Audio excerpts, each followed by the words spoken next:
Welcome to our fourth week of remote Sunday school.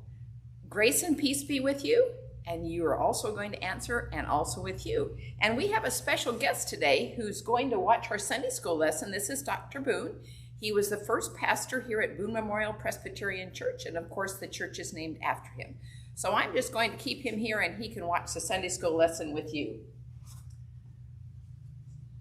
Our story today talks about a man named Moses, and it's a story of Exodus. And this is the second book of the Bible, which is called Exodus. And do you know what Exodus means?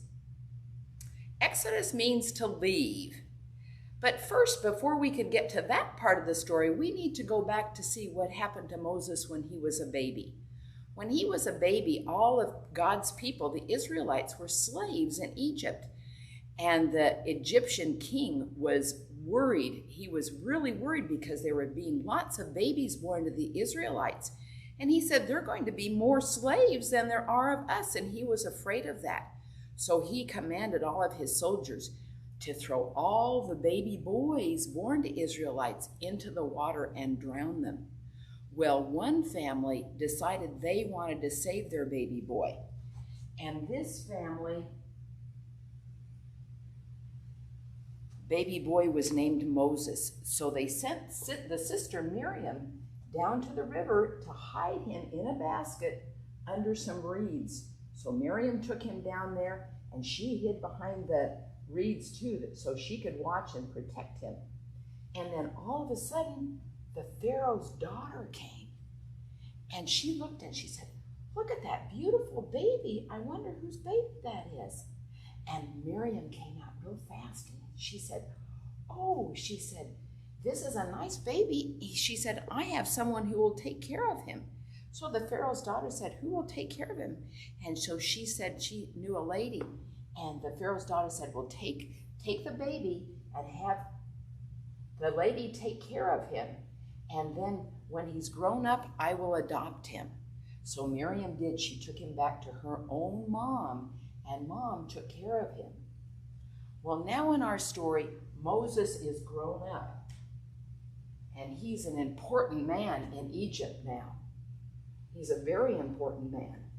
But God has told Moses that he needs to take his people and leave Egypt because they've been slaves for so long. So Moses had all the people pack up everything that they had, and they're going to go and leave Egypt. So they have to kind of run away in the night. So they get all of their stuff and all the people. Moses has all the people. They bring all their stuff, and then the children come too. But they come to this big river, They come to this big river and they can't get across. And they said, Moses, what are we going to do? We think the Egyptians are chasing us and maybe decided they want us to come back. Well, Moses held up his staff, which was very important. He held it up and the water parted.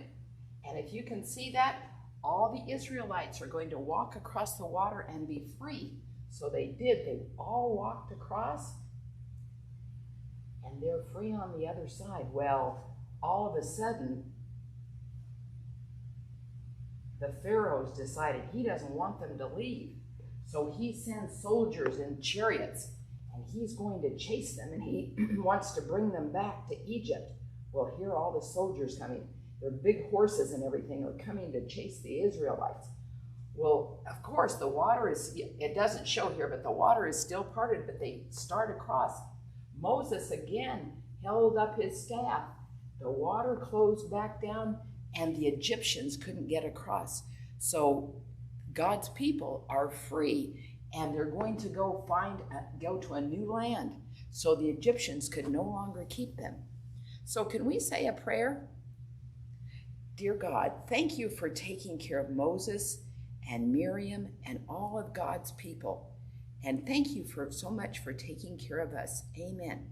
And I forgot to mention, when they were on this other side, there was dancing and singing. They were so happy to be free that they played tambourines and they danced and everything. And during church today, if you want to come, we can make a tambourine. You can also make this at home. It's just a paper plate that's been folded in half, I put beans inside, but you could also put bells if you have it. And I hung a few streamers for decorations. But then they use these to dance and sing. So hopefully we'll see you on Sunday. If not, we'll see you next week. Bye-bye.